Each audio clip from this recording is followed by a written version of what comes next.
I had a really medically challenging pregnancy that was really quite scary, and I developed postpartum anxiety afterward. The thing I felt from all the narratives about what pregnancy is supposed to be and what motherhood is supposed to be.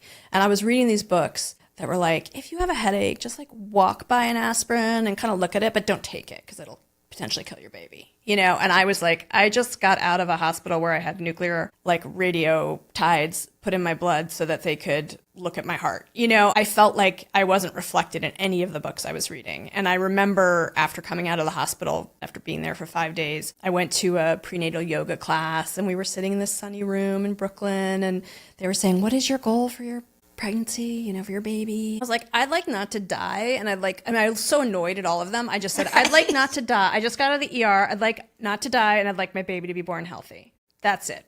All the other things I thought I cared about are gone. But after that, as I went through my postpartum anxiety, I realized I have to write about this. And so I wrote one of the first pieces about postpartum anxiety. Back then, it was all postpartum depression. So I didn't recognize, I was super high functioning, but not. And I've actually never heard the term postpartum anxiety. It makes sense to me, but I've never heard anyone talk about that. It's harder to recognize because you might be really on top of things. You're not like the pamphlet they hand you when you leave the hospital of the sad lady in the armchair who's looking out the window. You don't feel like that. You're moving and grooving. You're not sleeping. In my case, I was like throwing up before work because I had so much anxiety and turmoil inside me. We treat motherhood as this completely normal, natural thing that comes easy. And it's so not. It's like the hardest thing. Why do we do that? I don't know. It's insane. I don't know. It's like one of the hardest things you'll ever do in your life.